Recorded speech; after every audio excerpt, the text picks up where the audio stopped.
Hi you guys, it's the single empty nester, and today I'm going to show you guys how I make shrimp and grits. Delicious shrimp and grits. This is celery. I use 2 stalks of celery, some orange bell pepper. I diced the orange as well as the green bell pepper.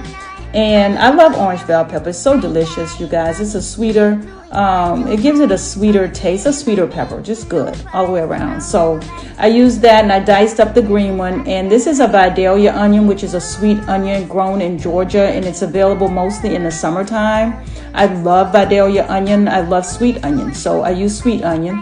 This is me starting my water to boil for the grits. I use 6 cups of water to 1.5 cups of grits. And the key to making creamy grits is to follow the directions on the box and stir it frequently. You can't go wrong. Just follow the directions on the box and stir it frequently. You cannot make lumpy grits if you do that.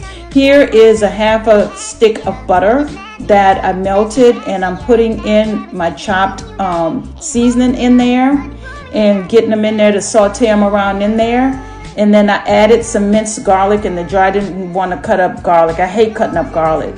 This is sun-dried tomatoes and olive oil. So delicious. So this is where I start to create the sauce. So I'm sauteing all that in the butter, letting it get a little soft. I'm using some dehydrated basil, some smoked paprika. I love smoked paprika and basil.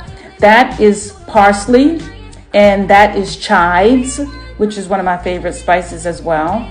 That is lemon pepper seasoned blend I got from TJ Maxx. It goes so great on seafood, you guys, so great. That's some Slap Your Mama Cajun seasoning. That is red pepper flakes, you know, the red pepper flakes to give it a little spice. I'm going in now with, I used 1.5 cups of chicken broth, but it depends on how many people you're serving. As you can see, I didn't use any measurements.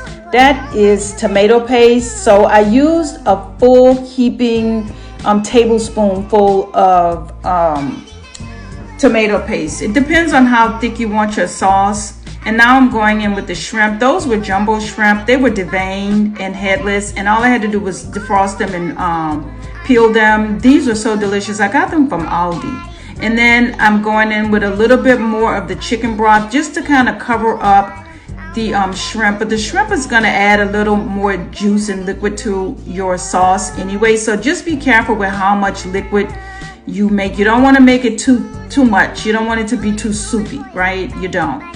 So now I'm trying to cover up all of my shrimp. This sauce is so delicious, you guys. Just fold all of those seasoning and spices over into the shrimp, and there you have a delicious sauce for your grits. Speaking of grits, here they are, creamy. I told you, follow the directions on the box and stir them frequently. And there you have it. Delicious shrimp and grits cooked my way.